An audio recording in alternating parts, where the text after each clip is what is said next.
গায়ে গোবর লাগিয়ে দেবো। এবার কোথায় পালাবো? ভালো করে গোবরটা নিয়ে নিয়ে ঘুঁটে দেবো। আরে আরে, ঘুঁটেগুলো তো খুবই সুন্দর দিয়েছি আমি, খুব আরে ছোট্ট বন্ধুরা, এই দেখো দুর্গার স্বামী ভীম তো এখানে এতগুলো গোবর নিয়ে দাঁড়িয়ে আছে, কি করবে? তাহলে পুরো গল্পটি না টেনে দেখতে থাকো। বাবা, আমার কি না পরিশ্রম হলো, এতগুলো গোবর বয়ে নিয়ে এসছি, কি কষ্ট হলো। তারপরে আবার দুর্গা বলেছে এতগুলো জায়গায় ঘুঁটে দেবে, কতগুলো গোবর নিয়ে এসছি, এই জায়গাটাও পরিষ্কার করে দিয়েছি। এখনো দুর্গা আসছে না কেন কে জানে বাবা, ঘুঁটে দেবে কখন। এখানে পেপারটা একটু ঠিক করে দিই, না হলে গোবরগুলো ঢালবে আবার বাইরে পড়ে যাবে, তখন আবার আমাকেই বকাবকি করবে, বলবে এটা করনি ওটা করনি। বাবা, আমি বকা শুনতে পারবো না, কাজগুলো তাড়াতাড়ি করিয়ে দিই। এখনো দুর্গা আসছে না, কত দেরি হবে কে জানে বাবা, অনেক দেরি, রোদ চলে যাচ্ছে, কখন ঘুঁটে দেবে। এই যা, আসছেই না তো। এদিকে দুর্গাও চলে এসছে। বাবারই রান্না বান্না করে আসতে দেরি হয়ে গেল, অনেক তো দেরি হয়ে গেছে, রোদ তো চলে যাবে মনে হয়। এই যা, সব রেডি করে রেখেছি দেখছি তো। বাহ, খুব ভালো কাজ করেছো, সব রেডি করে রেখেছো, না হলে অনেক দেরি হয়ে যেত। এই গোবরগুলো নিয়ে এসছো? আচ্ছা আচ্ছা, আজকে এইগুলো দিই, পরে তখন বেশি করে নিয়ে আসবো তখন দেবো। এটাও পরিষ্কার করে রেখেছো, খুব ভালো করেছো, খুব ভালো। আরে দুর্গা, আমি তো সবকিছুই রেডি করে নিয়েছি, কখন থেকে বসে আছি তুমি আসবে তুমি আসবে, তুমি এলে না কেন এতক্ষণ। এই রোদ চলে যাবে, তাড়াতাড়ি দাও, এত লেট করলে হয় নাকি, দেরি করেছো কখন বলো তো। এ বাবা, রান্না বান্না করতে তো একটু সময় লাগবে তো, না কি বলো? রান্না করে আসবো তো নাকি? এতগুলো রান্না করতে হবে, সবাই খাবে। তা বাদ দাও বাদ দাও, তুমি গোবরটা তাড়াতাড়ি পেপারতে ঢেলে দাও তো দেখি। হ্যাঁ হ্যাঁ, ঢেলে দিচ্ছি, তাড়াতাড়ি দেওয়া শুরু করে দাও, না হলে রোদ চলে যাবে, তখন শুকনো হতে সময় লাগবে। এই দেখো কতগুলো গোবর নিয়ে এসেছি, এইগুলো আগে দিয়ে দাও।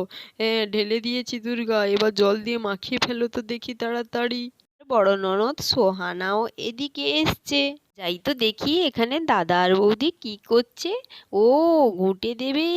কিরে, তোরা এখানে ঘুঁটে দিবি বলে এসছিস? ও তাই বল, তাই সকাল থেকে তুই কোদাল নিয়ে বেরিয়ে এসছিলি ঘুঁটে গোবর আনতে যাবি বলে? হ্যাঁ হ্যাঁ, কোদাল আর গামলা নিয়ে এসছিলাম তো, ওই গোবরটা নিয়ে আসবো বলে, তাই তোকে এক তো ডাকলাম, তুই তো উঠলিই না। আরে আরে সোহানা, কি আর বলবো বলো, গোবরগুলো সবই নষ্ট হচ্ছিল, পড়ে পড়ে সব শুকনো হবে কেন, তাই ভাবলাম ঘুঁটে দিয়ে দিই, জ্বালানিই হবে, তাতেই ভালো হবে। ঠিক করেছো, গুটিয়ে দিয়ে দাও, ওকে বেশি করে খাটাও, ও খাবে আর শুয়ে থাকে, কিছুই করে না। হ্যাঁ, ঠিক কথা বলেছো, আজকেই বেশি খাটাবো ওকে আমি। এদিকে দেখো বন্ধুরা, গোবরে একটু জল দিয়ে দিলাম, এবার গোবর আর জলটাকে এইভাবে একটু মাখিয়ে নিই, তাহলে গোবর দিতে সুবিধা হবে, গোবরের ঘুঁটেগুলো তাহলে খুব সুন্দর করে তৈরি করা হবে। আরে, এগুলো তো খুবই গন্ধ বেরোচ্ছে, পচা পচা গন্ধ। আরে হ্যাঁ হ্যাঁ, এগুলো তো অনেক আগের গোবর, তাই তো একটু গন্ধ ছাড়বেই, পচে গেছে তাই এরকম গন্ধ হচ্ছে, হবেই তো। তোর গন্ধ লাগছে, চলে আয় তো, তোকে দিয়ে আজকে গোবর দেওয়াবো, তখন ঠিক গন্ধ কোথায় যায়। এ রে তুই, আমি ঘুঁটে দেবো না? ওরে বাবা, কি গন্ধ করছে! না না, তোমাকে দিতে হবে না, আমি দিয়ে দেব। এই দেখো, গোবরগুলোকে এভাবে ভালো করে চটকিয়ে নিয়েছি, এরপর গোল গোল করে এবার শুধু ঘুঁটেটা গোল করে এই ওপরে সুন্দর করে লেপে দিয়ে দিতে হবে। এই হয়ে গেছে। এবার এটাকে সুন্দর করে তুলে ওই দেওয়ালে বসিয়ে দেব, দিলে আমার ঘুঁটো দেওয়া কমপ্লিট।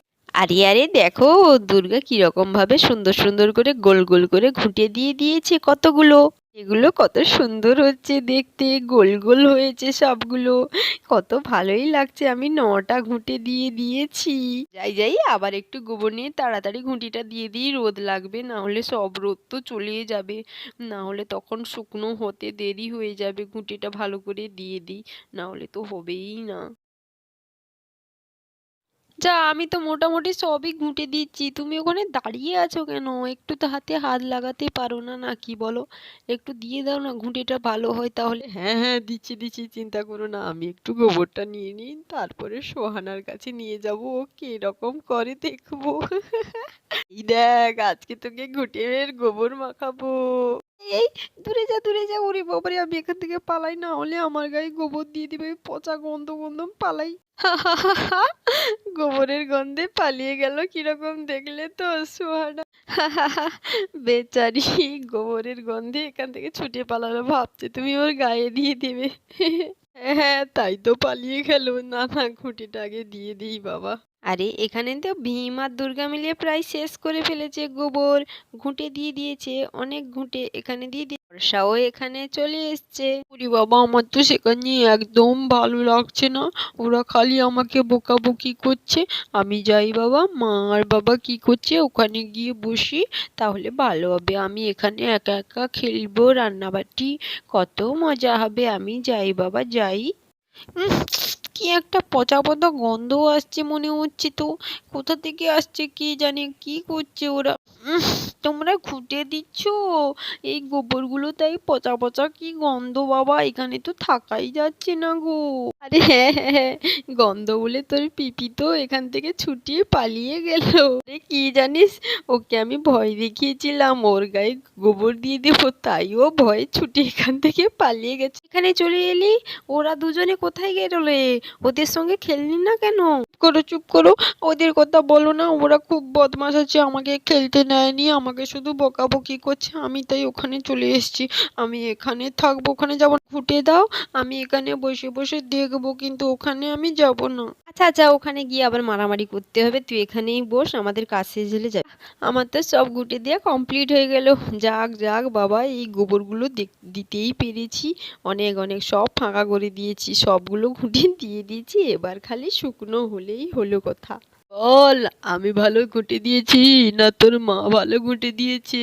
কিরে বল কোন। তোমরা দুজনে খুব ভালো ঘুঁটে দিয়েছো, কিন্তু ঘুঁটেগুলো থেকে খুব পচা পচা গন্ধ এসছে। সেটা তো আসবেই, ওটা তো পচা। আমি বাবা ভালো করে হাতটা ধুয়ে নিই, না হলে আমার হাতও গন্ধতে ভরে থাকবে। এই ভালো করে তো ধুয়ে নিয়েছি, কিন্তু তাও তো গন্ধ লেগেই আছে। আমি বাবা সাবান দিয়ে ধোবো হাত পা। যাই যাই, দুর্গা এসো। হ্যাঁ চলো চলো, কি গন্ধ বাবা, সাবান দিয়ে হাতটা ধুয়ে নিই, চলো চলো যাও। আরে ছোট্ট বন্ধুরা, এই যে দেখলে আজকের পর্বে দুর্গারা কত সুন্দর করে গোবর দিয়ে ঘুঁটে দিয়েছে, তোমাদের কেমন লেগেছে? যদি গল্পটি আজ তোমাদের ভালো লেগে থাকে তাহলে চ্যানেলটিকে সাবস্ক্রাইব করো, লাইক করো, কমেন্ট করো, পরবর্তী এমন সুন্দর সুন্দর গল্প দেখার জন্য।